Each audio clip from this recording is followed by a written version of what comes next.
Welcome to Egg Foo What, the first and only podcast about people eating stuff. I'm your co-host, Mike Lisk. Hello, everybody. Welcome to another episode of Egg Foo. What? I'm Greg Wilson. Young Michael, it is now March. We're recording this. It is still light outside, which greatly depresses me. I feel It spring is depresses almost you. here, and I fucking hate it. Are you kidding me? No, what do you mean? You're one of these winter people? First of all, we don't like to be called that. Okay, a little respect, please. Yes, I know I'm in the minority, but yeah. I'm just looking out the window of like what 9 more months of fucking sun every day, and then it's gonna get hot. No holiday season to look forward to. Just gray. It just feels like I'm getting sent to bed before the sun goes down at night, which is I mean, depressing. I'm looking outside here, and it's pretty dark. I'm not seeing a lot of light. I guess you. What are you saying? Are You you calling near a lot of bullshit street on lights or something? you calling bullshit on Is it an Eastern illusion? Standard Time? It's light outside. Okay. We're in the same time zone, right? Okay. Yeah, I think so. Yeah. Yeah. I mean, it's not like noon, mhm. but like I could stand outside and read. Really? Okay. Yeah. Fucking 6 o'clock and it's still bright outside. Wow. I don't like that. Wait until Anyway, how's things? what do you go nuts when it makes it 8 o'clock and after? No, I don't go nuts. Mhm. I don't turn into a wolf. We're normal people. Uh-huh. We just don't like the sun. Wow. Okay.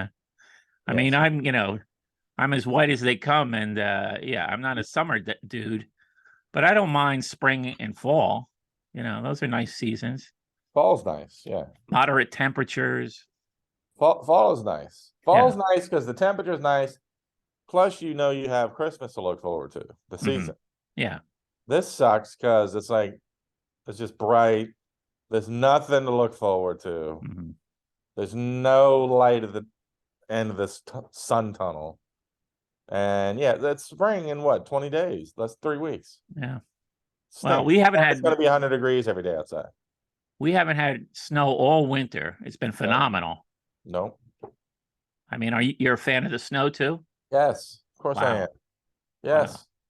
Wow. I don't need a ton of snow. I just need a little bit of interesting weather. I just need my seasons. That's all. Yeah, I like the seasons, but I like winters without snow, especially. I like a little snow. And summer without blazing heat waves. Well, that's not going to happen. When are you going to get that? I don't know. We've had some. Summers without blazing heat? Well, heat waves. I don't mind a day in the 90s here and there. That's all it is for like 6 months now. I don't like the week-long 90-degree weather. The month long. Where are you? Where the hell is Jersey? It's north of you. You sound like you're in London, like you hope to only get hit with 175-degree weather day per summer. I mean, it's 100 degrees for like 100 days all summer. I think you're in the sultry South, my friend. Oh, and it's different down football there. Nickname, the sultry South. It's different down there. I mean, I'm not on another planet from you, and I mean, I lived in Brooklyn for 15 years. I remember the weather. How did you deal with summers in that warehouse? It's a fucking miracle. I look back because I will go from my ice cold, apartment to an ice cold car to an ice cold office, and I bitch about the heat. How I survived living in Brooklyn, New York with no air conditioning. It's baffling. It makes no sense. Yeah, no. I don't want to suggest that makes me some sort of hero. That's for the history books to decide, and they'll probably decide, yes, I am, but that's not for me to say. But yeah, I don't, as someone who I think I can legit say nobody hates the heat more than me. I don't know how I survived it. That is a testament to how great New York City is, that I survived living there for so long with no air conditioning. You had a fan, I guess. Would a fan help? I would always get a fan that would immediately break within like 4 hours, like clockwork.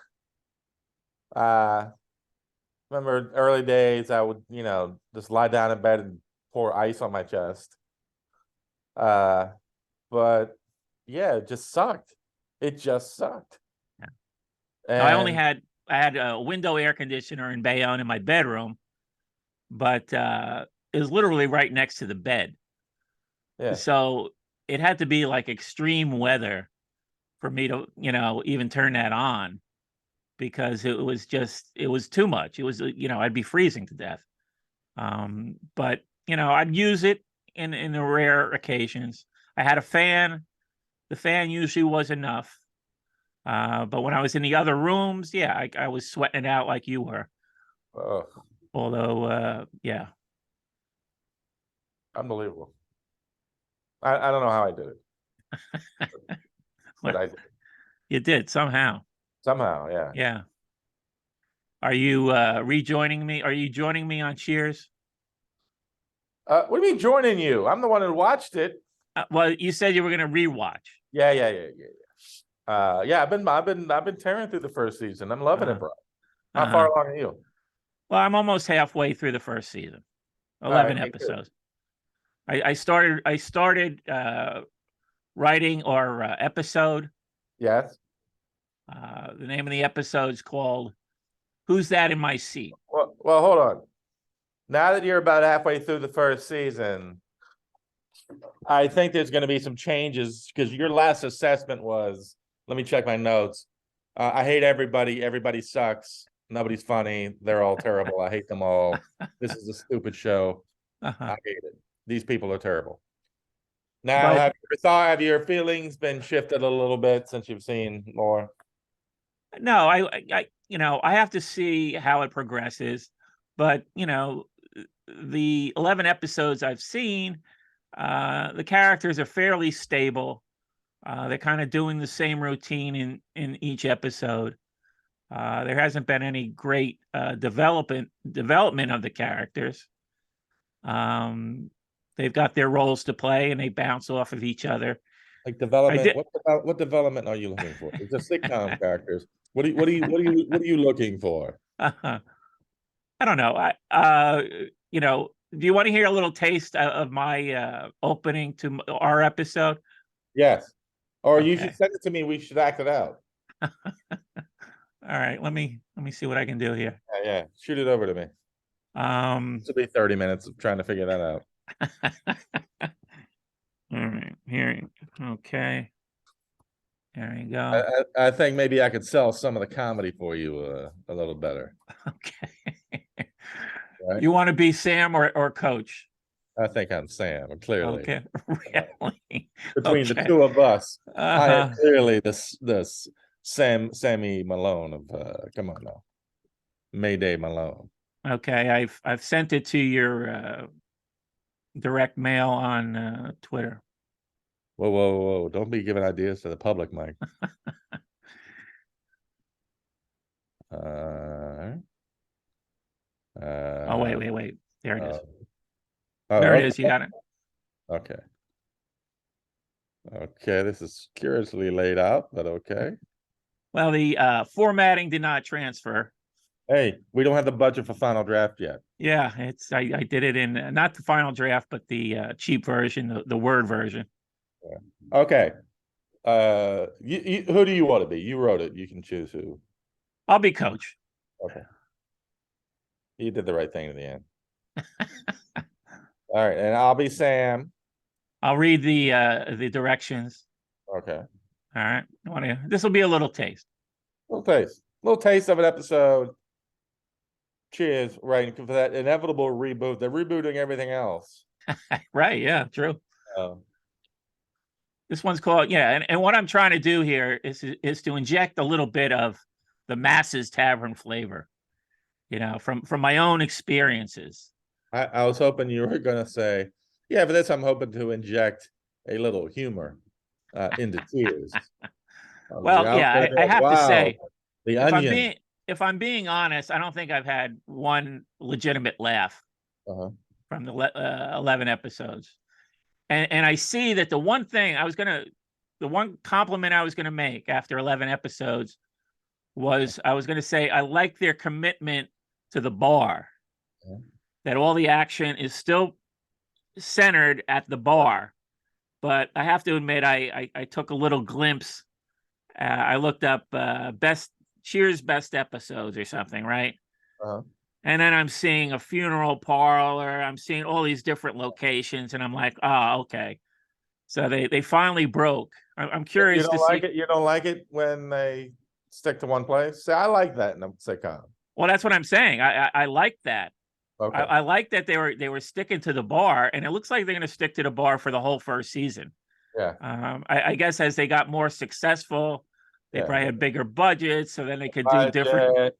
You could throw your privates around the boardroom a little more. Uh-huh. So after 11 episodes, you've decided you're still not impressed. It's still not funny. And you've started writing a script that you can shove in their faces as being better Yeah. than this, which is considered one of the greatest shows of all time. Okay, good. Yeah. Okay, great. We're caught up. Okay, got it. Got it. Okay. The episode's called "Who's That in My Seat?" Interior, Cheers, bar, day.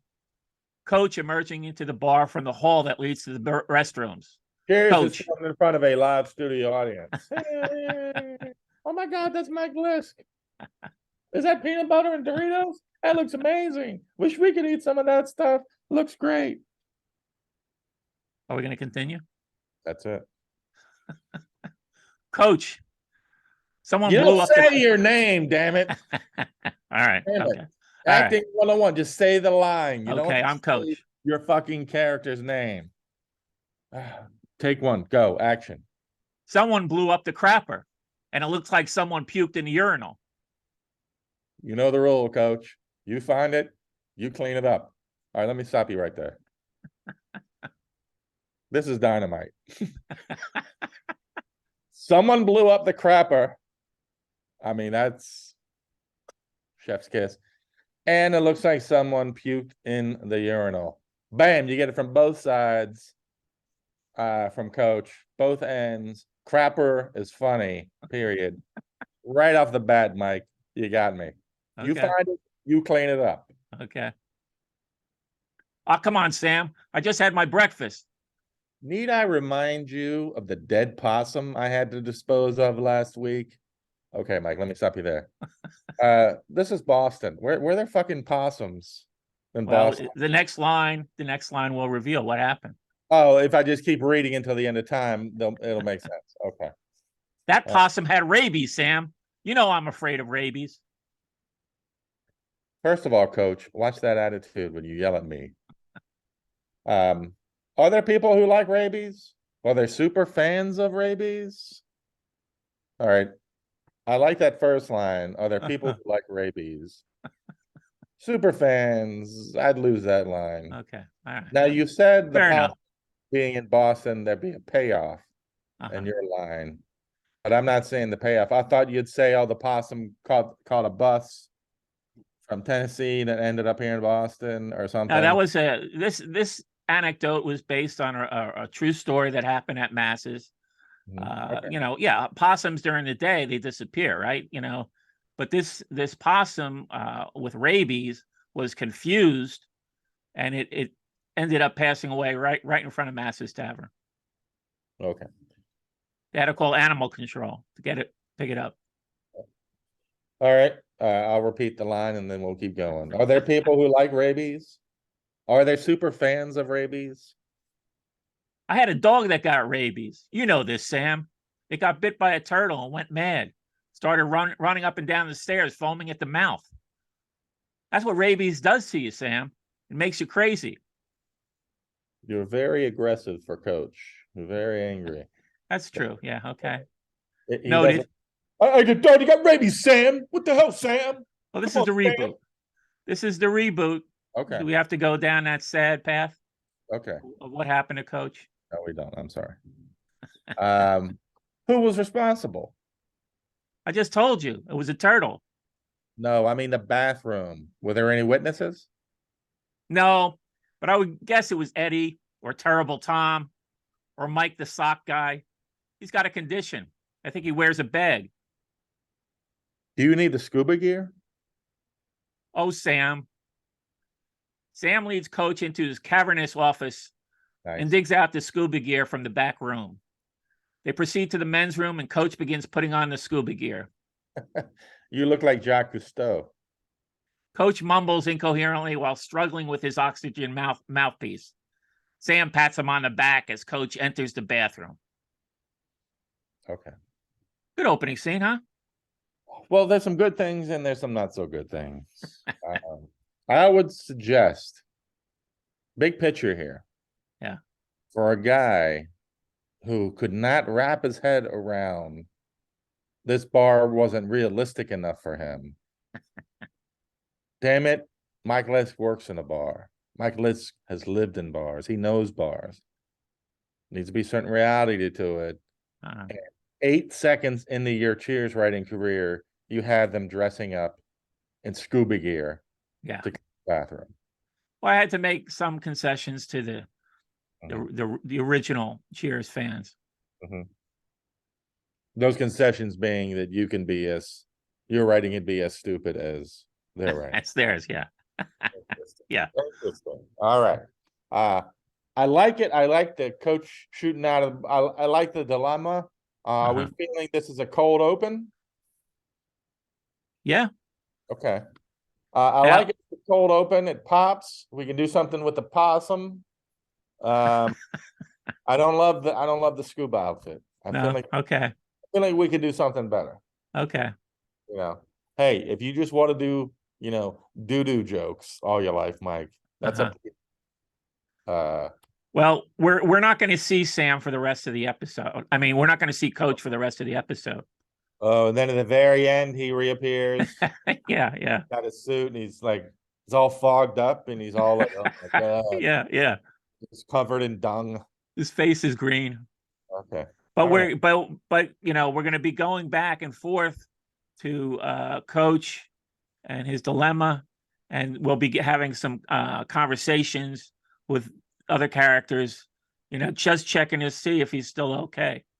Well, if we stick with this scuba outfit in the bathroom thing, which we won't because it's terrible, but if we did, I would suggest the funniest part would be if we just never even see or think of or hear from Coach for the rest of the episode, to the point where we forget about it, really.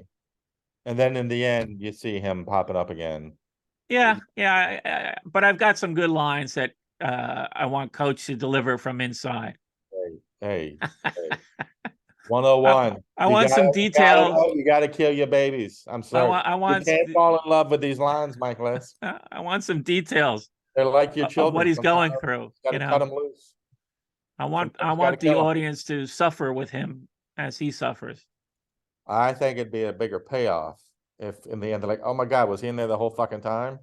And I hear what you're saying, and it's not bad. It's not bad. It's not bad. But I think this is a solid cold open. And I forwarded you some other plot details. You did? Would you like to develop the Carla and Diane scenario? I got it right for the women. Yes. Is that the next scene? Have you plotted out other scenes? Well, I sent you, what do we, I think I had about 3 or 4 subplots for this episode. That's about all you need, right? Where'd you send it? I sent it to you on Twitter. You approved them. You said you liked all of them. Oh, the other night. Yeah, I don't read the shit you send me. I don't. Thanks. No. Yeah, that's right. Okay. Yeah. All right. Even though I saw one thing, actually, one of the things I mentioned already happened. So, I mean, I give them credit. Obviously there's some bar background that they're aware of. I like the we already took care of number 2, no pun intended, on your list. I like 1, 3, and 4. At least 1 and 3. We might need to tweak 4. Maybe you should do one next. Yeah. Because that's the 1 and 3. those will be the A and B plot points. Okay. And then we'll go from there. 4 might just naturally come out of number 1. Boy, the folks are really hearing how the sausage is made. This is really backstage stuff, right? Yeah. Really. But I'm not going to say I'm surprised, but that's a solid cold open there, Mike Liss. Yeah. Okay. Thank you. You're welcome. I'm sorry. I wish you liked the show more.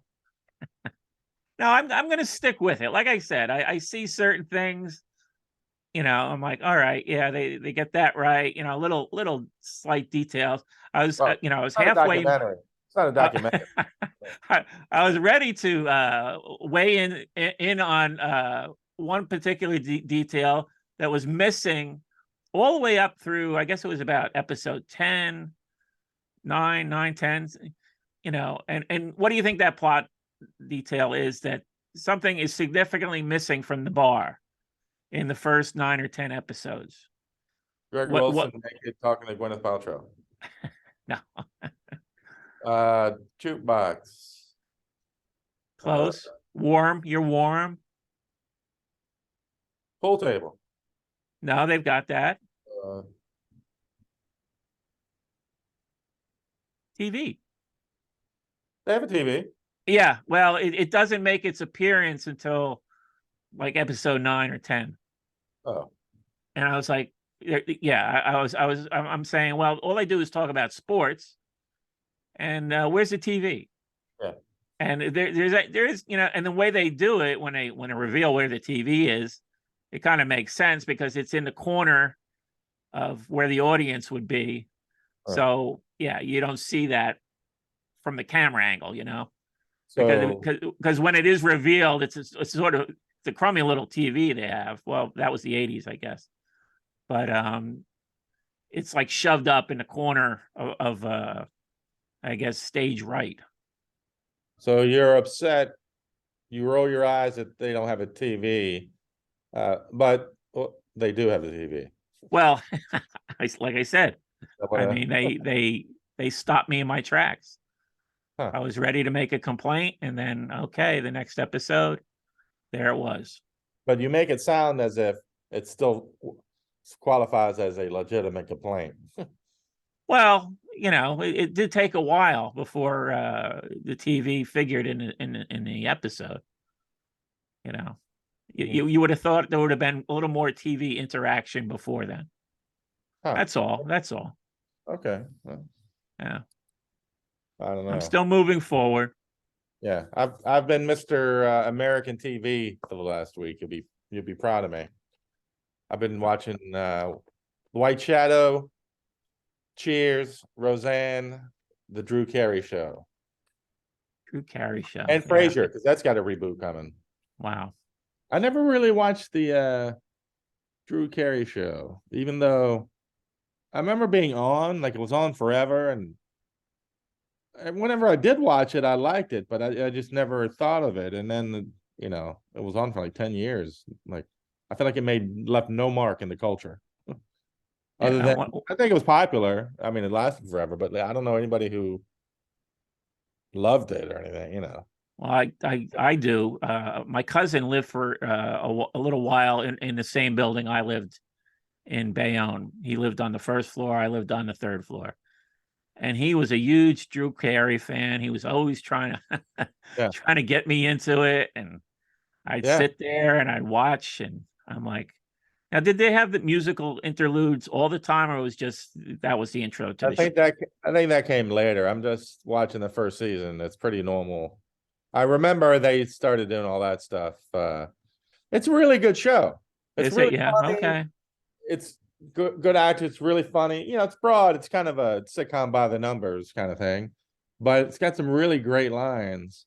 It's really, really good show that I think just kind of seems to have gotten lost in the shuffle. But again, I say that, but it was like a, you know, probably a top 10 show for like 5 or 6 years, but yeah, it was very popular. You know, I never watched one episode, but seems to have made no impact somehow. My cousin was pushing it all the time. Except on your cousin. Yeah.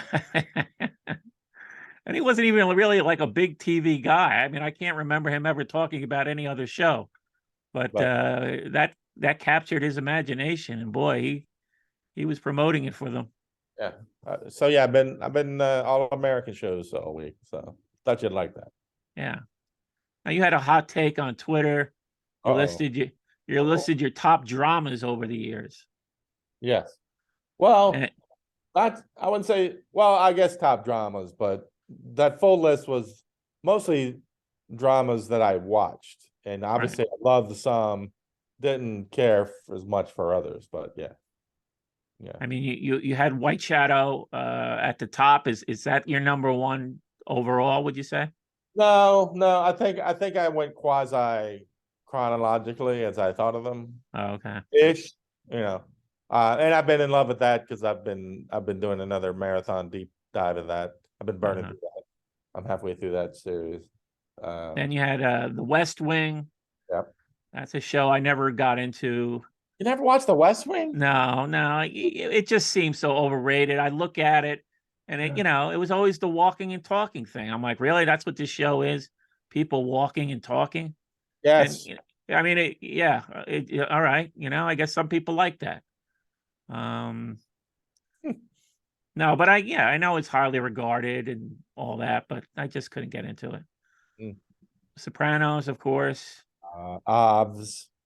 Mad Men, overrated, wildly overrated. Oh my God. Yeah, wildly overrated show. How's Mad Men overrated? Yeah, it was just, I mean, I stuck with it, I mean, I know what I'm talking about, but yeah, I thought that show was wild. I think people fell in love with the clothes, the sets, the whole retro thing. So your beef isn't with the show, it's with people overreacting to the show. Well, I think that's part of I think that's part of the overreaction. I mean, I'll give it that. It had a unique look, But how about for the purposes of this, you base it off what you thought of the actual show? Yeah, I thought the show wasn't that good. I thought that it was, all those pitches they had for advertising. I mean, I thought that stuff was boring. I mean, you found that fascinating? It's a great show, yeah. Okay. Friday Night Lights. Perfect. I mean, come on. I didn't make it to the end. The first couple seasons, I watched it, I enjoyed it.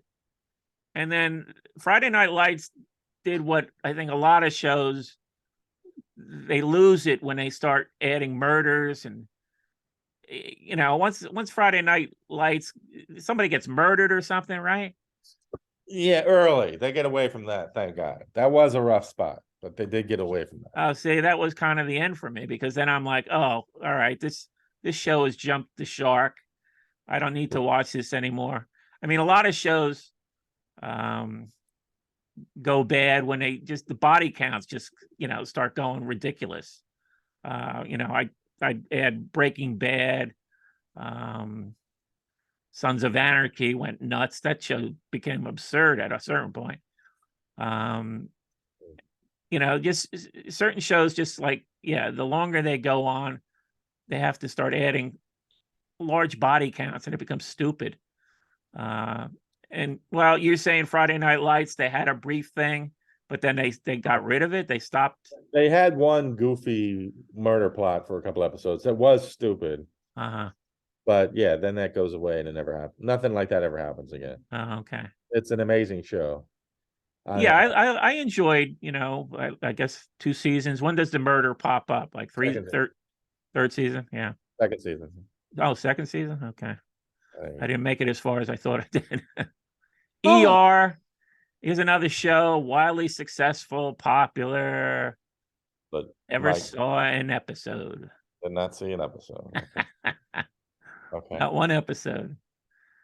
I mean, how many doctor shows? Doctor shows, I'm just, I had my fill when I was young. We had Emergency, right? Emergency. So everything looks like a rehash of Emergency. Well, we don't need any more doctor shows. So then we get ER. Oh, I saw Emergency. ER. Oh, very clever. It's not Emergency, it's ER. Okay, that's a scratch. Emergency was great, by the way. You remember that show? That was a little before my time, but I know what you're talking about. Emergency over ER. Got it. Spartacus. Now, what is Spartacus? What channel is that on? Spartacus was on, I think, Stars. Okay. About 10 or 15 years ago. I don't know why I watched it, because the violence in it was like, I'm not a big violence guy in shows. It was too much. It would get to be a little depressing. But I got sucked. It was just fantastic. The actors were incredible. The characters were amazing. It's just intoxicating to watch. And not normally my thing, because it's gladiators, it's a lot of violence. But couldn't stop watching it. Fantastic. Okay, True Detective. First season only. Oh, really? Yeah. See, I thought the first season was ridiculous. Oh my God. Yeah, I mean, Matthew McConaughey, I thought he was absurd. Just the way he would deliver. The other seasons? What's that? You watched the other seasons? There were 3, right? Yeah. I would say the one I thought was the best was 3. Oh my God. Yeah. I can't believe, I mean, I am. Oh, wow. I mean, you really got into Matthew McConaughey and that sort of profound Ian Woody Harrelson, poet, philosopher, or whatever he was doing. Again, this isn't normally a show I would watch, that neo-noir. Yeah, with the weird murders. Yeah, it's not normally my thing. But that first season is incredible. Second season, unwatchable. Yeah, second season, I didn't try the third season. I've never met anybody who watched them all and the first one was not their favorite. I've never run anybody to the point where it's always separate. It's like, of course, the first season was amazing, and now I'm going to evaluate the others because it's not fair to even compare it to the first one. But say the first one sucks compared to the others. Well, I'll say this. I'll tone it down. The first season is unintentionally hilarious. It's trying to be dark and sort of, I guess, poetic, or and to me, I thought it was laughable. Particularly Matthew McConaughey's character. You should review Funerals. Unintentionally hilarious. Then you have Shameless, which I think that's more of a comedy than a drama, although it's sort of in between. There's dramatic stuff in there. Yeah. That show, yeah. I watched a few seasons. I mean, how many seasons did they get to? I think it went on 11. I think it finally went off like a year. It did go on forever. Yeah. And sometimes I would be going, why am I still watching this shit? Why are they still making this? Yeah. But it was always enjoyable, and cast is fun. It's kind of the same thing over and over, but I enjoyed it. It was fun. Yeah, to me, it just got too ridiculous. I don't know what season Joan Cusack shows up in it. First one, so yeah. that's when you bounced. You gave it all the way through the first season. She's not in the first season, but yeah, they had her doing some ridiculous shit. I was like, oh, okay, I'm done with this. The second any show you sniff any thing that's not 100%, truthful, you're out. That's the further it strays from reality. You're watching Teen Wolf. No, I'm not watching Teen. I'm not watching Teen Wolf. Turning into a wolf. You're like, hold on. Well, that's it. I'm not watching Teen Wolf. I wish basketball games. This has never fucking happened. I wish most television shows were upfront as Teen Wolf is. At least Teen Wolf is what it says it is, and I'm out. So they don't try to give me the soft shoe, lure me in, and then become ridiculous. All right, let's keep going. Let's see if we can find something you like.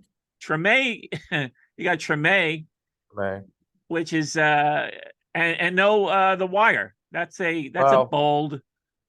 Yeah, The Wire. I understand it's supposed to be amazing, and I love it. I do need to watch it. It's on my list. I Oh, always you've feel never like seen it? I've never seen it. Oh, wow. I Okay. always feel like it's going to be too depressing, so I'm kind of bracing myself for it. I'll But just say this. It's you have to watch it. It's very well done. Do I think it's the greatest show of all time with like so many people? No. Uh, there's uh there's attempts at humor that I don't think I think David Simon is not a very funny guy.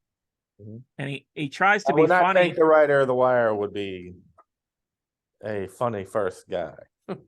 Well, but there's little, there's not a lot, but I'm not saying it's a comedy. But Yeah. he tries. I give him credit for trying. I mean, I like to have humor with drama. It's because yeah, I don't like just straight out drama with no humor. Mhm. But I don't think he's very funny. And in every show, I mean, I've watched a lot of his shows. I didn't. I don't think I made. Yeah, I think I did make it to the end of Treme. How many seasons did that have? Like two? No, that went on for a long time. That went on. That was another one where by the end, I'm like, it's the exact same episode over and over. Why am I still watching this? Uh-huh. But it hung in there. But I would like to see when David Simon gets your notes from The Wire. Hey, David, maybe a little more laughs. My Yeah. So-Called Life. Great show. Only one season. Not a drama as much as a teen drama. A little goofy. I don't What know. channel was that on? That was on MTV back. That was the mid-90s. Oh wow. Okay. You wouldn't remember. You were. No, I was They moving away say from MTV if in the Mike 90s. List can remember the mid-90s, he wasn't there. Freaks and Geeks, which I know lots of people love. I Well, never never. saw it. Of course, you never saw it. No. But that wasn't my generation. I don't want to watch. That is your generation. No, Freaks and Geeks. Yes, No, 1980. I would. What the 90s? They graduated high school in 1980. Oh, But when did the shows come out? It came out in 99, but it was set in 1980. Oh, see, I didn't even know that. But Well, if you crack a book open before casting aspersions. but I don't want to watch a teenage movie. I'll get onto something a little later, but I'm not into teen dramas in my 30s. It's just not something that I'm looking for. But now that you're saying it's about my high school class, Yeah. I might go back and look at it. Yeah. 6 Feet Under. Yeah, I tried to watch that show, and I don't know why I listed that. I limped along through that one. That show was way too much. Everything terrible that can happen to one family just I don't know. I don't even know why I listed that one. I think it's because I watched it. I don't know how I even got through it. You're taking apart your own list. Oz. That's another one. In the beginning, I loved it, but it just got to be too depressing. I don't think I made it through the whole thing. Yeah, I watched a few episodes of Oz, and it was just, I mean, prison dramas. Yeah, I mean, you kind of know where things go with those. Right. There's not a lot of room for improv there. And as your notes to the writer's room said, where's the laughs, guys? that show Lighten up. show had zero laughs. I mean, so much rape. Come on, guys. Come on. I remember that show being particularly grim, and I'm like, yeah, I think I've had my fill here. Yeah, in the beginning it was great, but yeah, it got to be too much. And you have Boardwalk Empire, which I made it to the end with that. But what's that? I don't think I made it to the end of that. You didn't make it to the end. There's another one, great beginning, and it kind of petered out. Yeah, but it also there was a run on HBO. Yeah. Where just about every drama series had to have an incest angle. Oh. And yeah, and Boardwalk Empire threw that into the mix at the end, and I'm like, okay, this show got ridiculous. But they were doing it to just about every series. Who else was doing incest? I mean, not kind of Game of Thrones. Well, Game of Thrones, yeah. I mean, Game of Thrones had an incest angle. There was something else. It seemed like every other show for a run there is like, is there somebody at HBO who's just sitting there banging on their desk? I mean, so far Give this me is not a more lengthy incest. list. Give me more incest. So far, your list is a bit short. Yeah. You got the Newsroom. Newsroom is all right. Another one that went on and on. Which one is that? That's What channel? it's Aaron Sorkin. It was on HBO with Jeff Daniels. Oh, okay. Yeah, I didn't watch that. It's one of those. It's like, yeah, as a liberal, they're just telling me everything I'm agreeing. I'm just nodding and agreeing the whole time and kind of being annoyed and like, okay, it was fine. If you like Aaron Sorkin, you'll like it. If not, you'll hate it. So. And then Vinyl, which on paper looked like this was gonna be the greatest show ever. Yeah, they blew that. And then it was just terrible. And to your point, it's because Martin Scorsese doing the pilot. So of course there has to be a murder in it. To me, that sucked all the life out of it, because instead of having this entertaining look at a record company trying to scrap it together during like this iconic moment in history or whatever, it's like, oh, we also have to have this murder hanging around. Yeah. So did you watch the whole series? Or because I mean that Bobby Cannavale, who I could just watch. Yeah, no, I'm a big fan of his. I like him. Yeah. But that's what I'm saying. On paper, yeah, it was fantastic. Yeah. I'm like, this is going to be the best show ever. Yeah. And maybe it was the biggest disappointment ever.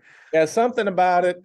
Well, number one, as someone like yourself who grew up worshiping the whole CB scene and the whole New York, the pre-punk stuff, all that stuff, it just felt a little too Forrest Gump. Like they were just always bumping into every moment you read about punk rock or whatever. It got to be a little bit like, okay. Yeah, it was like, by the dots. Yeah, it was very. Yeah. Oh, we got to get this in here. We got to get this. Yeah. Exactly. Yeah. It's like with that cast and with that, it's a loose enough premise. Who cares? If they hadn't gotten it off that rough start with the stupid fucking murder stuff, maybe toned it down a bit. I think it could have been a good show because, like you say, on paper, it's a no-brainer, but something about it just didn't click in the end. So the writing, maybe. Burn. Yeah, it was just a little didn't work. Well, we've run down my list of shows that you hate. What dramas do you like? Well, the glaring omissions for me were Deadwood, Twin Peaks. I mentioned The Wire. You should watch The Wire. You'll like The Wire. Everybody yells and Rome, which nobody really talks about it, I guess, because it's one of these historical costume dramas, But I thought Rome was really good. The only thing about Rome I remember is I walked in, somebody's watched. Oh, our friend Will, I think, was watching it. And that's the first time it occurred to me. I was like, how come anytime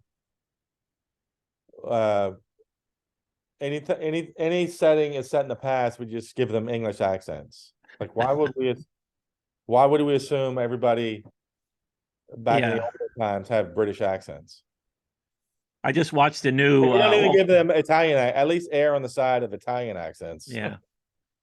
I just watched the new version of All Quiet on the Western Front. Don't step on my joke, Mike. Let's let it breathe for a minute. Wait a second. You're telling me not to step on you? Just sit back. The king of stepping on somebody else as they're talking? Well, I'm talking about while someone's being funny. Okay. So let's let it breathe. Hold on. All right. You want to recap? Well, yeah, I'm like, how come anytime a movie is set, anytime before, in history, no matter how far back or where, we just automatically give them English accents to like signal, oh, this is a olden times thing. It's like, why would we assume people in Rome sound like, Rex Harrison? Yeah. So. No, that's good. Yeah, I'm glad you got it out there. Okay. I mean, was that so hard? No, it wasn't. Yeah. But I thought you made the point, and then that's why I was going to interject. Well, no, that they're I not just remaking it. I just saw I just saw the new All Quiet on the Western Front, Yeah. and sure enough, the Germans have British accents. Yeah. I'm like, what? Yeah, You know? I saw a couple years ago. I started some film about World War One. It's like from the side of these German soldiers. So I was like, oh wow, and yeah, they have British accents. I'm like, what This we this is just them, just assuming that the audience is and I don't think they're wrong. yeah They're assuming the audience is too stupid to sit with a movie with captions. You know, yeah. that's what it comes down to. Did you like the movie? It was okay, you know. Well, we know how hard you Um, are to please. yeah, I mean, with aside from that sort of ridiculous decision, uh, I mean, it's been a long time since I saw the original movie version, and even longer since I read the book. But we're not going to rehash that story with you. All Quiet on the Eastern Front, Yeah, Western Front. yeah. You want to hear that story again? Is that No, what no, I don't want to hear it again. I The can tell it audience, again. no, I don't mind. no. That was the biggest curveball I think you've thrown me in this whole run Really? of this podcasting adventure, That's a great one. and I didn't see it coming. Hey, But neither did I when I walked into that stall at Hardee's that autumn morning. no, Full of innocence. yeah, yeah, traumatized. I won't tell. Okay, but yeah, I mean it's okay. It's worth looking at if you got over 2.5 hours. Well, if It's you had to pick your number one show, would I be wrong in assuming it's The Sopranos? no, you wouldn't be wrong. Yeah.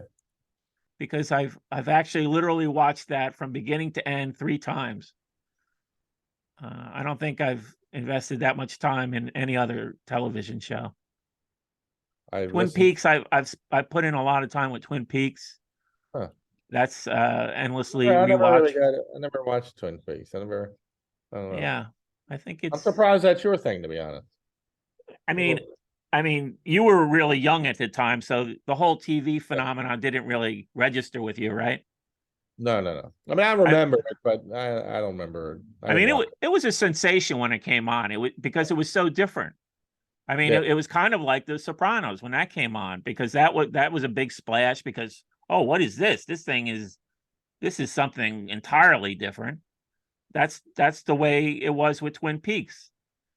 Did you And know The Sopranos was coming before it came on? Did you hear about it, or do you remember? no, in fact, I didn't watch the first 2 seasons. I didn't have HBO, I think, at the time when it came out, and I purposely didn't watch it because I had like this story idea, and I wrote out like a long treatment for this story idea. North Jersey based mobs based stuff, but not Yeah. all mob. It's sort of a family drama with outside mob stuff going on. Right. But I had this idea, and I'm like, oh, now I can't watch this show Wait, because then it's like, wait. I've known you this whole time, and you never mentioned that you had the idea for The Sopranos no, before no, it's not The Sopranos. I'm telling you, it's a drama. But here's the thing: since that's there, then anything that comes afterwards would be, oh, this guy's just like ripping off The Sopranos, Were you just like, oh fuck? Kind of. It was like what happened with I had written that other screenplay. Uh, About a basketball player that turns into a werewolf? no, no, I sent it to you. I don't think you've read it, but again, I didn't read your stuff for a long time, so Oh, then let's go touche. Well, the other one had I had used as a background a Springsteen song, Uh-huh. and it was set sort of in my hometown down here. And then this movie came out, which I still haven't seen to this day. It's called the Indian Runner. Did you ever see that movie? Oh, right. It's based on Highway Patrolman or something like that. Exactly, yeah. Yes. So So that's what happened with that one. But So, yours, but yours is based on no, meet- same song, same song. Meet Me at Mary's Place. No. Yours is just about Yeah, partying. yeah. That's Yeah, it. this guy just grabbed a different song. Yeah, Mike, I'm telling you, 2 different songs. Don't worry about it. You can go ahead and write your thing about Mary's Place. Nobody cares. Yeah, yeah. How was that movie? Did you saw that movie? Meet Me at Mary's Place? No, The Indian Runner. No. It's not that good? That's Sean Penn or something? Yeah, Sean Penn. No, I never saw it. Oh, you never saw it. Okay. But how'd you know what it was about then? Because I've read every Springsteen book. Okay. All right. Yeah. Anyway. Oh, coming up next week is and speaking of which, is a bit of an anniversary. Can you believe how long it will have been since I met Bruce, the boss, Springsteen? On March 7th, it will have been, if you had to guess how many years. March 7th? March 7th will be how many years since I met Bruce and his mother and sister and his uncle? I'm just trying to wrap my head around the idea. You went to a concert on March 7th it was at Giant Stadium? Why are you hung up on March 7th? Like, what is? Well, it's cold then. Was it cold? Did I say it was at Giant Stadium? Where was it though? It was on Atlantic City. Oh, Atlantic City. Constitutional Hall. Oh, okay. All right. Oh, wow. For some reason, I thought you saw a show at Giant Stadium. I saw a couple there too, but oh, okay. All right. Well, that's 20. Okay. Yeah, 2003. 20 years. Okay. Wow. Yeah. That's it. Time flies, right? You think Bruce was thinking the same thing? Yeah, I can't believe it's been 20 years since I met this cool dude. This cool dude. I hear he's got a podcast now. Bruce, I've been telling you for 20 years, if you don't stop talking about that guy, Patty, I'm telling you, there's something cool about him. He was a super cool dude. Shut up and eat your bran flakes, old man. That's it. Okay. Okay. I'm trying to let it breathe for you. I thought you were going to keep going. No, we're chopping. I didn't have all week like you did for that Cheers scene. But yeah, 20 years. Jesus. 20 years. Oh, that's depressing. Well, between that and you doing a run through of my favorite dramas with you. Wait a second. You were tearing them apart as much as I was. That's because you're an inspiration. But enjoy it because I rarely talk about dramas because I'm so much of a sitcom man. Yeah, that's true. That's true. I can see The West Wing rubbing you wrong because they're earnest. Yeah. I should take a look at it. I know it's highly regarded. No, I don't tease me. They always put it in the top 10 all-time dramas. Don't patronize me. Now, but you watched Mad Men and you still didn't like it. Yeah, Mad Men. Yeah, I was. I knew I was in the minority there. I mean, everybody was loving it, and I just keep looking at it. And it's like, oh, they're talking about an ad campaign for what? Oh, yeah, this is exciting. I hope they sell a lot of shoes or whatever they're selling this week. Now I hate the fucking show. Wow. Wow. Shall we get to our dish? Yes. I tried to organize. We might have had a guest this week, but it didn't work out. Didn't work out. But it was going to be from a remote location. India, yes. You've heard of it, people. But so maybe next time. In tribute to that, I selected curry chicken. Nice. Which is, is this an Indian dish masquerading as a Chinese dish? Yeah, anytime you have, even though just the word curry, it's going to lean Indian. Yeah, it's definitely a mix of the two, I guess. Mm-hmm. Where do you stand with curry? You know, I haven't had a ton of curry in my life. Every time I've had it, I've liked it. I don't think I love it, but I'm surprised that I like it as much as I do whenever I've had it. So, but I haven't had it a ton. Yeah. But it was kind of the wanting a ton of it on this, and it was nebulous enough that yeah. There wasn't a ton? No. Oh, I mean, mine, it was like almost overpowering. Really? This is the first dish where I took off the top and I just got blasted with the smell of curry, which is like, all right, I knew what was Yeah. coming, and Yeah. I told them to make it spicy. It's a spicy dish. And my mouth is just starting to stop burning. Really? Yeah, they made it very spicy, which this is my new place, my third selection. And they do not when you ask for spicy, they give it to you, which I like. Yeah. And so it was a good dish. Yeah, I can't say I'm the biggest Indian food fan. There was a place in Hoboken when I was working in Hoboken we used to go to a lot, and it was okay. Okay. Yeah. Just not my number one. Yeah. I'm the same. Yeah. And so this dish was, nice healthy chunks of chicken.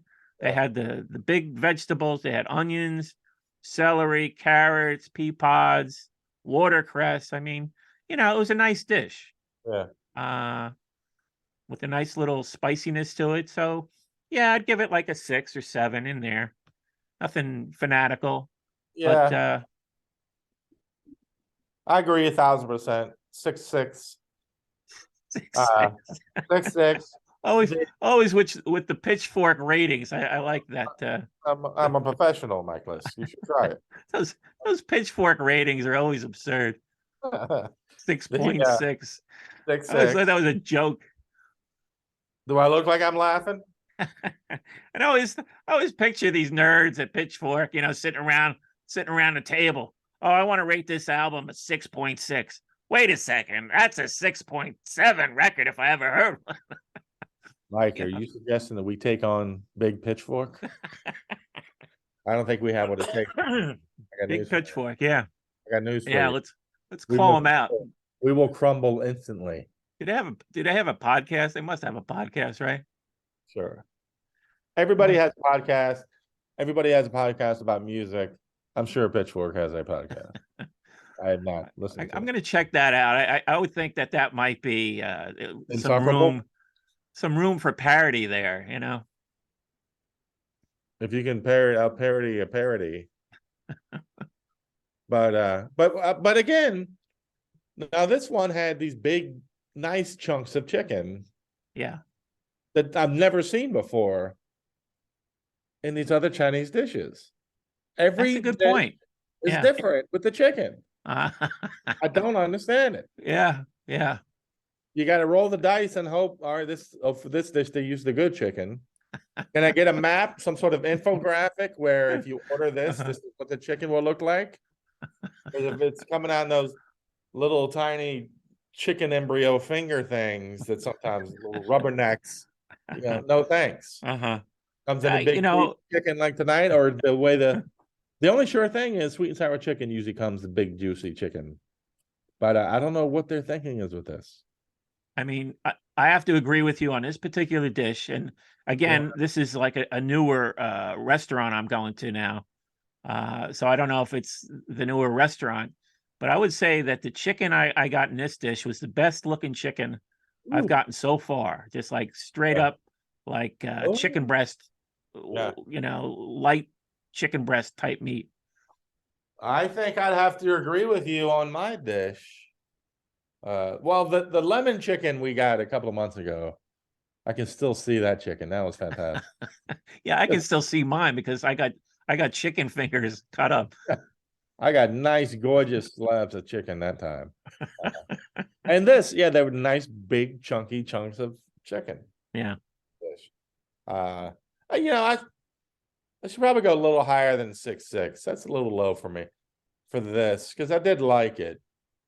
I'm gonna go 7-1. I'm sorry. 6-6 is low. 7-1. Okay. The Yeah. white rice was perfect with it. Uh-huh. Yeah, the sauce wasn't too much, wasn't overwhelming. Uh-huh.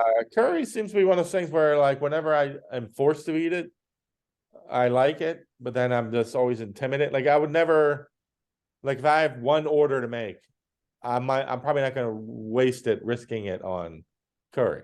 Mm-hmm. You know what I mean? Yeah. So yeah, it's interesting, but yeah, 7-1. I liked it. Now your Twitter feed at Xmas Time blog Uh-huh. is always food for thought. Oh, You tweeted out oh, an article regarding a recent execution in Florida, oh, where oh. I know. but you know you looked at what the His last meal. his last meal, yeah, which is always kind of interesting. Yeah. I used to be a big fan of Texas has a website for their death row, and I don't think they give you the last meal. Uh-huh. Or What the guy maybe did? they did at one time, but you could scroll down all the inmates who are on death row, and then after they were executed, you Uh-huh. could see what their last words were. I mean, there was a time where I thought it would be a good promotional thing for the Best Show if we could start writing to different inmates on death row to have them include in their last words, that they were big fans of the Best Show. Oh. Would you think? Why don't you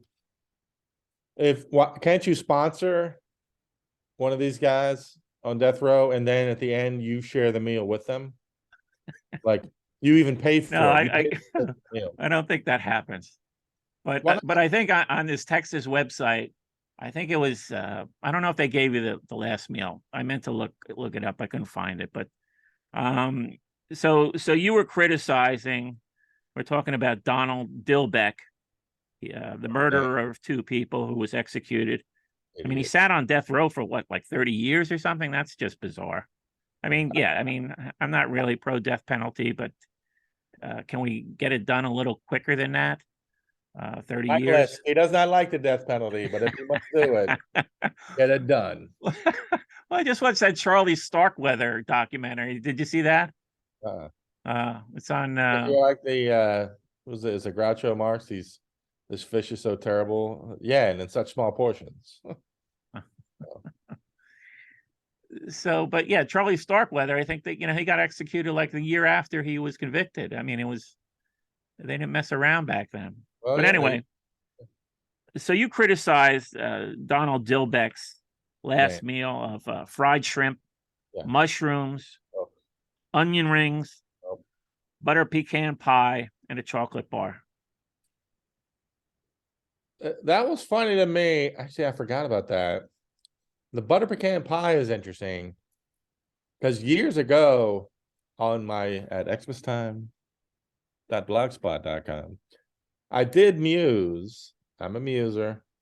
There's butter pecan ice cream. Right. I was like, I never heard of butter pecan anything else. What is a butter pecan? Like, is that an actual thing? I've never heard of it in anything but ice cream my whole life until this. Yeah. So, you think maybe it was a typo? Yeah, I'm not familiar with a butter. I think maybe they just meant a pecan pie, and somebody screwed up. Or maybe it is a thing, but I wanted that years ago. I think maybe somebody. Yeah, I think maybe somebody screwed up here. I think either it was butter pecan ice cream, or it was a pecan pie. Because I don't know what a butter pecan pie is. I mean, I've never heard of it. Doesn't mean it doesn't exist. Yeah. But when I made that joke 15 years ago, it was very funny. And you people, if you do a search on Xmas Time, type in butter pecan. You know what it is? You know why I'm so bummed? I feel like I don't have a project I'm working on right now. I feel like I'm a little bummed right now. I don't have anything I'm working towards. Yeah. Last year I had my book. I had my Happy Scene box set, and I got a couple things cooking now to fuel me. But I'm just kind of swimming right now, treading water right now. Okay. So. Well, there's this. Heck, for what? It's a podcast we do every week. Oh yeah, that's true. Okay. That's true. Maybe put put a little more research into each episode. But I did ask you again. I tried to prep for this show. I asked you what your. I had nothing. This last meal it didn't hang together as a meal to me. I had nothing against anything on here. I know you turned up your nose when you saw fried shrimp. Well, maybe the mushrooms too. Well, let's be honest. I'd eat if butter pecan cake does exist. I would try it. So you're going to try something on your last meal. That's I give you credit for that. Well, I wouldn't have ordered it. Wouldn't have ordered it if I wasn't going to try. I'm talking about me coming in eating this guy's last meal. No, I'm saying if you're on death row, I know it's a stretch. Well, I just wanted to imagine you're on death row. I just wanted to point out his meal. I would eat the butter pecan. I'd try the chocolate bar, whatever. The rest is straight garbage. Okay. You can't even eat an onion ring. You can't eat an onion ring. I could do some onion rings. I don't love them because, like I said last week, my jaw's uneven because I had a tooth break. So I would just bite in, the onion just slips out. It's disgusting. Nobody wants to see that. And yeah, shrimp and mushrooms are just garbage. I think my last meal, I've had to do that. I think it might be a Proustian thing of going back to when I was a kid. You like that Proust? Yeah, no, it always makes me laugh. Of Sunday dinners, that classic Sunday dinner, roast chicken, mashed potatoes, stuffing, peas, homemade rolls. I'd probably be that. Or Bojangles chicken. Yeah. Chicken, okay, all right. Yeah, that's good stuff. I went with a nice steak, mashed potatoes with you ever have mashed potatoes prepared with horseradish? No. Have we discussed this before? Yeah, we've discussed my thoughts on what you should and should not put in mashed potatoes. Yeah, I know we've had mashed potatoes conversations, but I've had it with horseradish and I love it. I think it's phenomenal.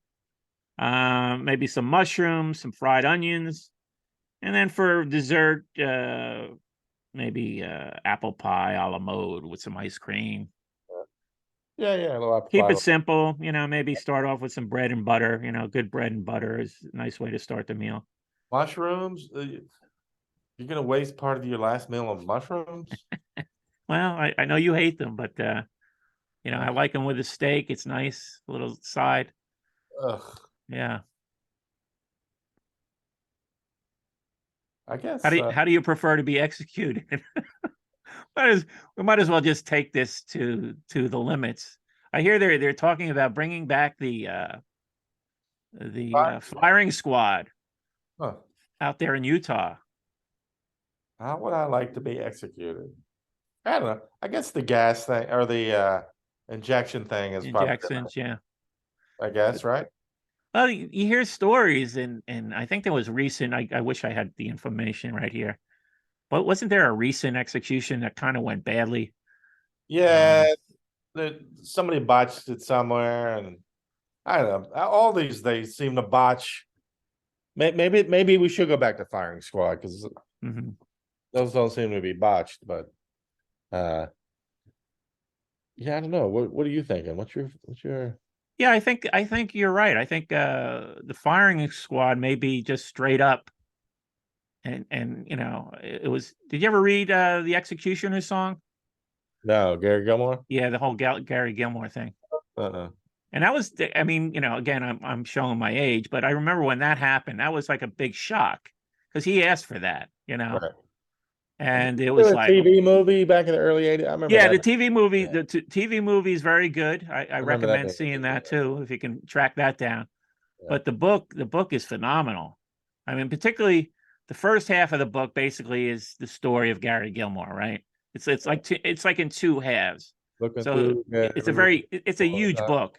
It's a very long book. But you know, if you're not feeling up to the whole thing, at least read the first part, because that's basically the story of Gary Gilmore. And then the second part of the book is just the media mayhem that ensued with the return of the death penalty and all that. It's interesting. It's great. Yeah. You know, I recommend the whole book. Okay. But you know, the media mayhem stuff is just like, yeah, it may be too much for a lot of people, but the first half of the book is phenomenal. I mean, it's just so great. I don't know if it's an urban legend, but that's apparently where Nike got us just do it. Right. Yeah. Yeah. That was one of his lines. Yeah. I don't know if that's an urban legend or that's real. No, that's real. That was one of his quotes. Okay. You know, yeah. I'm not saying, yeah, but yeah, there is something sort of like, all right, let's make this thing. It's a brutal thing, Yeah. you know, and yeah, let's yeah, that's a brutal way of dying, right? The firing squad, particularly in America, right, is gun related. I mean, it's You know, all, we're but then we're everything the we gun do, maniacs. everything we do, we seem to fuck up with the injections, the Mhm. the chair setting on fire. Yeah. Maybe chopping off heads is the way to go, because at least, how can you fuck that Chopping up? off heads. Yeah, well, it's grisly, you know, it's got the grisly factor.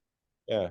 But like you said, I mean, it's I'm quick. saying if you have to do it, I'm against the death penalty anyway. But if Mhm. we have to do it, there's no, like even the injection thing. It's not like Don't sugarcoat it. Yeah. not even, don't sugarcoat that. Even that sounds brutal. Uh-huh. There's not kittens coming in, to like tattoos on them while, So yeah, just chop the heads off then or Uh-huh. something. Again, I'm anti-death penalty, but if we have to, don't do I thought maybe for this Utah guy, maybe introduce a new form. How about the stabbing squad? No. No, you don't like that? Well, the best thing about the firing Put him up squad against a is, pillory, tie his hands back, and let's just have a mob of people stab him to death. yeah.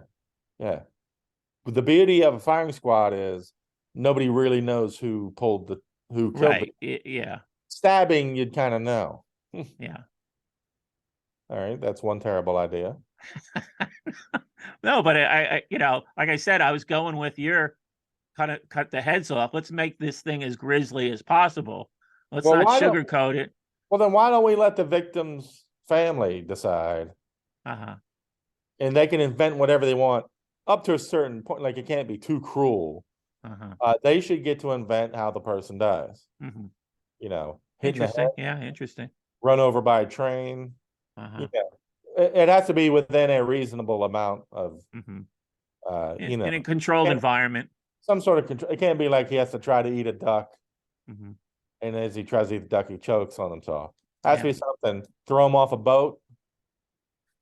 Throw him in with a Throw them king off a boat would work in the middle of the ocean, of the ocean. you know. But we just had that story of the guy who fell off the carnival boat.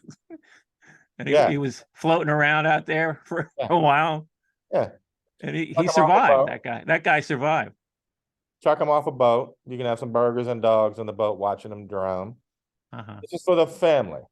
I mean, you can throw a person off a building, but you better secure the where he's going to hit the ground. It would all be respectfully done. Mm-hmm. Family wants him run over by a lawnmower. We do it in a respectful manner. I don't know about they have these blades that stop when you hit large objects now. Hey, just spitball them, Mike. Yeah, the family should get to decide. Uh-huh. And if they want to make it funny, they can. Well, I don't. And now you're pushing it. Come on. What? Make it funny? If they want to. Okay. I'm just saying, if they're funny, and they're like, well, this isn't bringing granddad back anyway. Mm-hmm. We have to kill the guy. Let's make it funny. Uh-huh. He's got to put on a raccoon dress. Oh, I see. Sort of humiliation. You make some humiliation in it as part of it. Whatever. Yeah. Okay. Patient, pure comedy, you know, and then he jumps off a cliff or something. Mm-hmm. A little something. A little Mhm. something for the family, for Uh-huh. closure. And if anybody at that time needs a good laugh, it's probably the family. Mm-hmm. Let's give it to him. You want to bring animals into this? Called healing. Uh-huh. If you want him torn apart by a wolf, No, it's called closure. Let's get the terminology right. what It's called closure. What did I say? Did I say closure? Good. No, you said something. You said healing. Oh, healing. Healing is in there, but closure is the one that everybody wants. The goal of life is to have closure. We can do animals, but it'd be like it wouldn't be a bear killing the guy. You can put him in a room with no. Well, No? can. You can do like you put him in a little room with a mouse. And eventually the mouse eats him. Gnaws away at his neck enough that he dies. No, come on. Mouse is the door. You put a little mouse costume on the mouse. What is this, Mighty Mouse now? Yeah, you know. You can dress the mice up as the three musketeers if you want. No, come on. You can do a little sketch. Hey, you can dress them up as Reservoir Dogs mice. Have them walk through. No, come on, pull the plug. These are all good ideas, Mike. No, these are worse than my scuba gear jokes. Oh, that's not funny. That's not fair, Mike. Hey, but that's a good start to the Cheers script. I've seen worse stuff. Speaking of eating, I saw the movie The Whale. Do you have any interest in seeing this movie? Not really. I mean, I like him. I mean, I like it. Apparently, he's had some redemption story. I don't know. I guess he went away for a while and nobody liked him. I guess he's making a comeback. Everybody loves a comeback, right? Yeah. We went through this with what's his name in Pulp Fiction? John Travolta? Yeah. Yeah. I mean, he's the new John Travolta, you know? I guess so, because it's not like he went away. Nobody didn't get in trouble or anything. No. And you look back at Travolta, and at the time it felt like it had been 30 years or something. Mm-hmm. And it had probably been 11 years since he was in that movie with Jamie Lee Curtis, but it felt like a life. Yeah. So I don't know what happened with Brendan Fraser. I see all the press, so I'm rooting for him. He seems like a nice guy. Did you like the movie? This is maybe my most bizarre take yet. Oh God, help me. Get ready. Now, I mean, all I knew is that he was a very obese person who has lost the will to live, right? So I'm thinking, all right, well, this is kind of going to be a movie about despair and maybe overcoming despair. I didn't know how it would end. You were sprinting to the theater to see a movie about despair. Yes. Step on it. Well, it's a subject that you don't see very often in movies, right? I would say it sounds like one of the few adult movies out there that I would actually think about going to. The way you describe it. Number one, it's not a superhero movie, so yeah. The way you describe it, now I'm like, well, shit, maybe I would like it. Well, that was my thinking going in. So it turns out that there's lots of other drama, like being obese and being on the verge of death is not enough drama. So there's all this other drama spun into it. I won't go into the other drama, but it just seemed like it was getting to be too much. You know, they kept piling in all this other stuff, and they didn't focus on the despair. Well, that was my problem with Banshees of Inisherin or whatever. It's like the thesis of male friendship, adult male friendship coming to an end. That's an incredible theme to explore. Yes. Explore. But then you ruin it with the chopping your fingers. Sounds a little bit like that for this. Like, no, they spin in all this other stuff. That just seemed extraneous to me. Snakes on a plane, they weren't happy enough with like hundreds of insanely poisonous snakes on a plane They're like, oh, we should also have the plane in the middle of the most historically worst thunderstorm in the history of thunderstorms, just to make it even more dangerous. Like, okay, right. Yeah. But there is a scene in The Whale where I thought maybe we could talk about snakes on a plane, Mike. Well, that's 2 weeks in a row I mentioned snakes on the plane. See if I can keep that going next week. I've never seen that movie, by the way, but of course you haven't. Wait a minute, I've been on a plane. There's never 300 snakes on a plane. Put that on your list. So you telling me I should see it? No. No, okay. Well, there was a scene in The Whale, and I thought maybe we could discuss it on this show because this is a show about food, and okay. At least I'd get something out of my watching The Whale experience. And I might see it. I might break down and see it. Yeah, okay. I'd like to talk to you about it.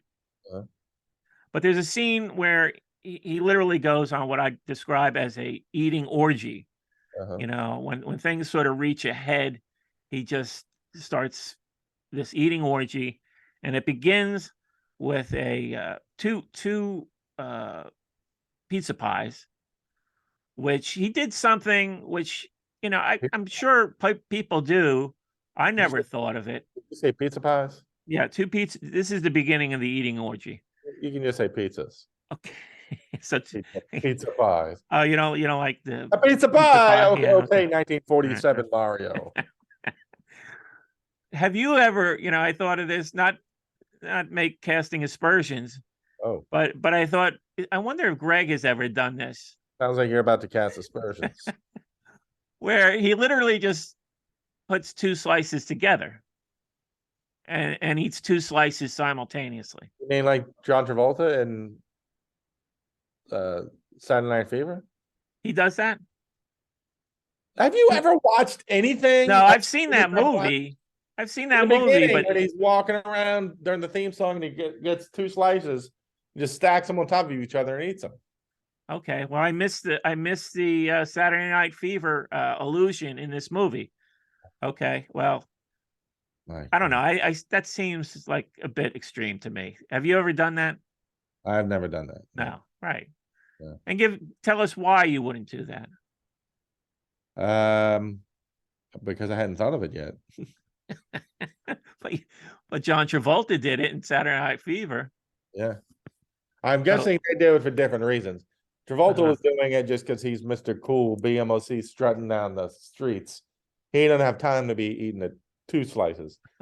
I'm assuming Brendan Fraser's was just a mass hysteria of orgiastic ecstasy, inhaling the slices. Yeah, but you know, so he's got the 2 slices together. Then he goes into the fridge, and he's pulling out. To me, it looked like mayonnaise. Oh. And he sort of just squeezes out a mound on top of the pizza slices, and then maybe folds that up. And as I tweeted out, I half expected him to be going for a bag of Doritos and peanut butter next. Yes, I saw that. Yes, that did not go unnoticed. But I sent you a note about discussing this. Now, if you were to go on an eating orgy, you know, it's a little different than your last meal, right? I mean, just think of like the word, you know, just, you know, you're in an emotional state maybe, and you're just grabbing stuff. What are you grabbing in a eating orgy? Well, I'll say the same thing I said a couple days ago, probably also on Twitter. That is Xmas Time Blog at Twitter.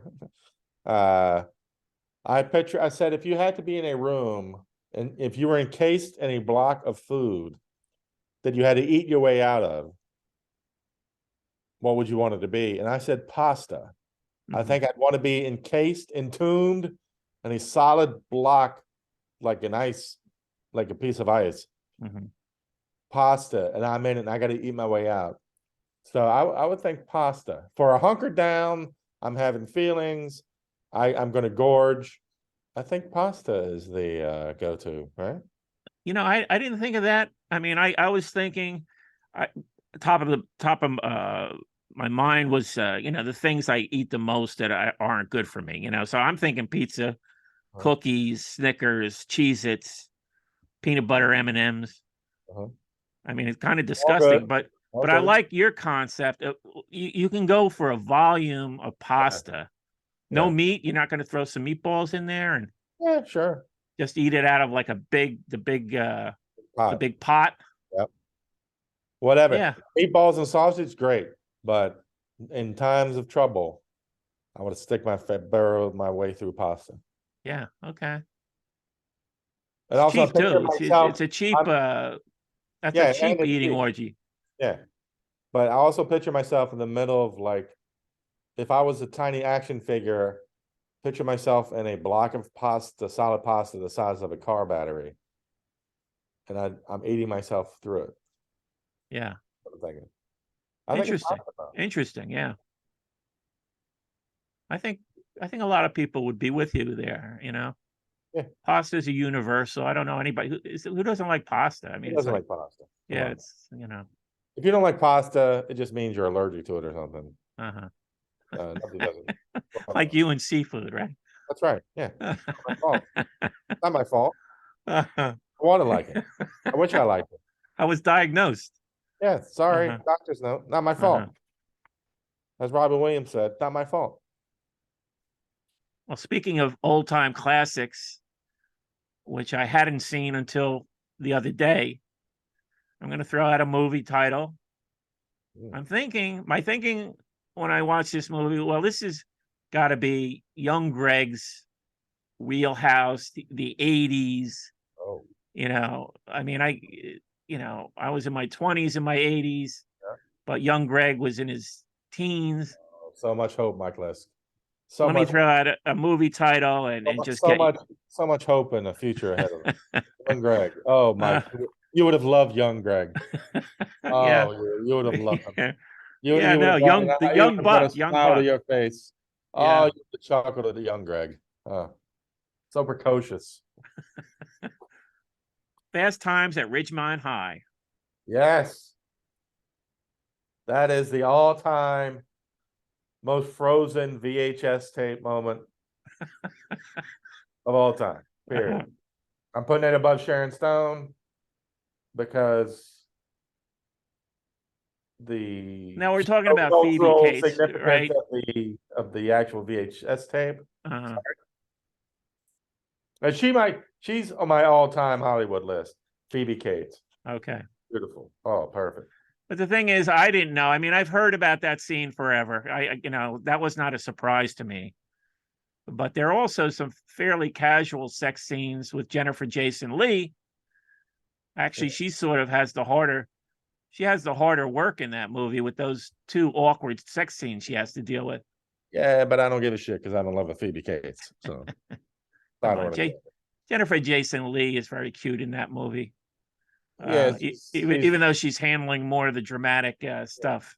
Yeah, she's cute, but sorry, Jennifer Jason Leigh. You can wait in the car while I go bedazzle Phoebe Cates. Now, did you see it in the movie theater? No, I was waiting. No. I thought maybe it would have been a movie theater experience. You had to see it on the big screen. Your first big screen breast. No, that came out. I would have been in like third or fourth grade when that came out. What is your first big screen breasts? My first big screen breasts were, speaking of Phoebe Cates, Private School. Her and the lady's name was Betsy Russell. Matthew Modine was the male lead, and it was Phoebe Cates was like the nice best friend of the hot slut girl. And then in the end, she gets naked. And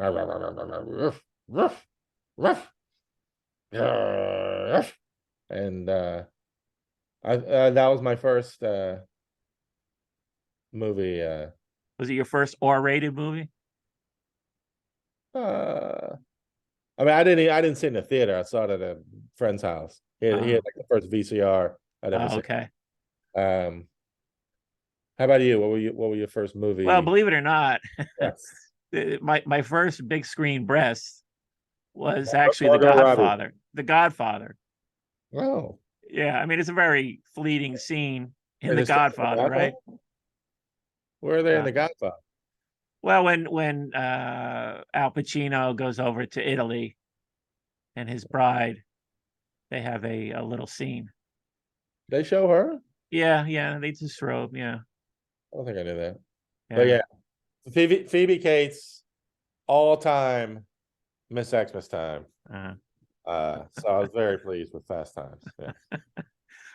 But the weird thing about The Godfather, I went with a neighbor, and I was like 11, 12, Yeah.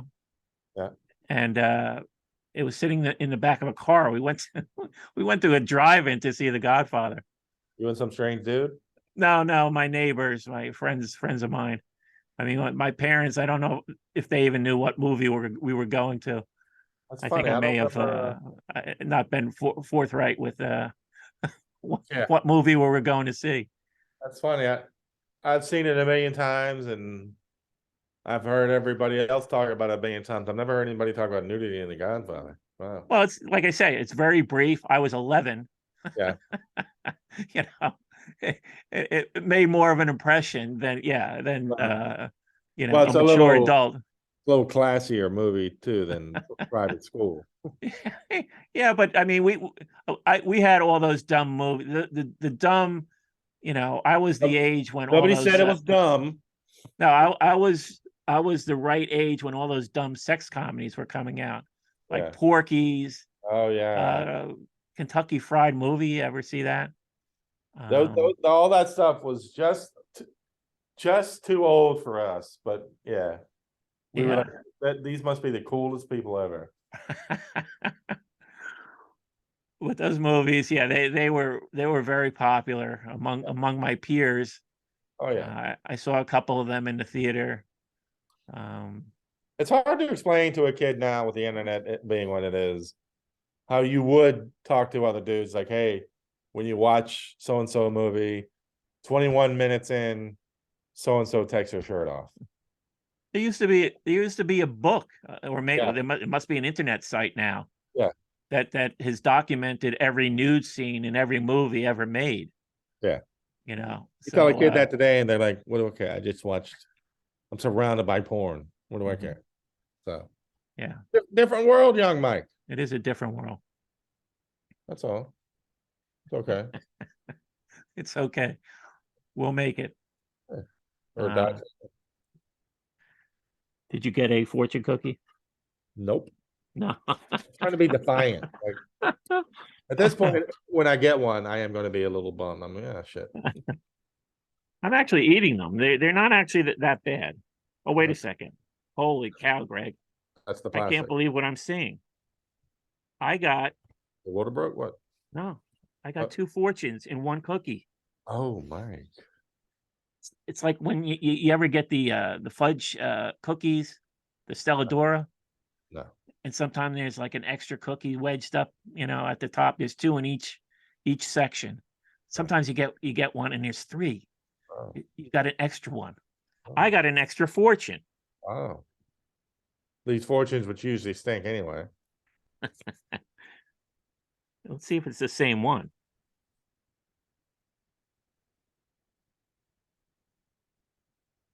Enjoy what you have. Hope for what you lack. Yeah, that's not a fortune. That's just living. Yeah. That's called being alive. Hey, well, the second fortune. Oh, look at this. This is like, wow, this is Zen. Emptiness is the mother of all things. Let me say that again. Yeah, please do. Please. Emptiness is the mother of all things. That's worse. That's worse than the other one. And that was the one that was hanging out. Yeah. This one. Jesus Christ. That's a weird one. I'm going to save that, though. I'll put that on my list to yell at China. When I get them on the blower. I'm going to put that on my headstone. Or on the box that my ashes are in. Many years from now. Many years from now. Many years from now. Yeah. Anyway, I want to thank everybody for listening. Yes. We appreciate all of your support, and don't forget to hit that subscribe button, because that's important. Those are the big bucks. Don't get much. Keep it together, bro.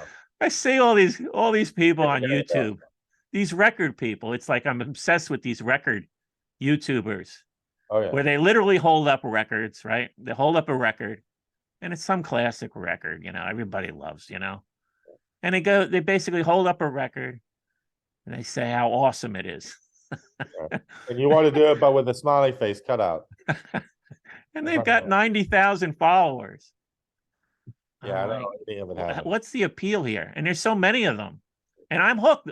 Whatever, I'm hooked. I'm hooked on these guys. All a mystery to me, bro. Do you know 45 RPM? You got to check this guy out. 45 RPM.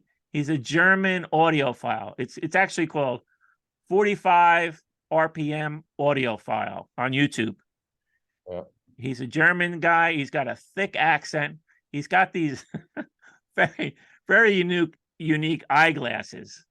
The first time I saw it, I wasn't sure whether it's a parody or not, because it almost comes off as a Mike Myers type of goof, right? With the accent and the glasses, But you check out some of his videos on YouTube, and we'll talk about him next week. Tom Sharpling on the Best Show actually included a little snippet in one of the sound collages of this guy, because he has such an interesting voice. But this, yeah, he's huge. These are guys who have. He's talking about a $12,000 record cleaner he has, right? $12,000 for a record cleaner, and he's buying all these new vinyl releases. I'm off this new vinyl thing because it's expensive. It's an expensive hobby now. It's not cheap.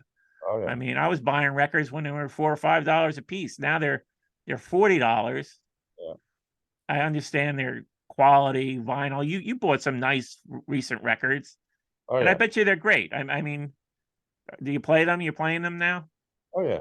My Revolver box set, yeah. Yeah. And those Kinks, you got some Kinks. Got the Kinks too, yeah. Yeah. Very nice. No, I mean, I'm sure they're great. It's just I have so much music.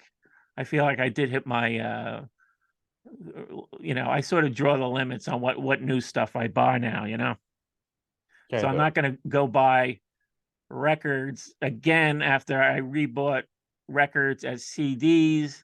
So I'm going to go for another cycle of rebuying stuff. Remastered, great vinyl. I get it. They keep getting these people. I mean, I guess it's the last gasp. I mean, this is my generation, and we're dying soon. We're dying off. Yeah. I mean, they say young people are getting into this, but I don't know. All these audiophile YouTubers, they're all in their 50s. They're not. I don't see. I haven't found any young ones. Maybe their young people are into it. They're buying records again. I know they're selling, but I have the feeling they're selling to the people who bought them the first time around. Sure. Now they're buying them for the third time around. Well, that's who has the money to buy this shit. Yeah, exactly. That's what I'm saying. Yeah, people with money. Yeah. And yeah, and there's all these, they now they talk about who cut the record, who mastered the record. These guys are like celebrities now. Yeah, fuck that. It's just bizarre. But I'm hooked. I can't stop watching these YouTube guys. And there's a woman too, Melinda Murphy. Check her out. She's got horrible taste in music. Oh, you sold me. No, she's always flying into ecstasies about Van Halen. Oh God. And it paid off. She's getting some sort of gig where she's going to promote. I guess they're remastering the Van Halen catalog. and she Yeah. got a gig out of it. So I mean, good for her. Guess who's not gonna be listening to that shit? No, and she just goes through. She's literally a fan of every classic rock band that has been played to death. She loves it all. Again, it's nostalgia, I think, mostly. But check her out. I still find her kind of endearing. Her enthusiasm. All I right. wish I had her enthusiasm for life. Hey, you've got your own enthusiasm for life. I think so. I got something. That's for sure. Something. Anyway. All right. Yeah, thanks everybody for listening. Do what Mike says with all the subscribe and like stuff, and we'll see y'all next week.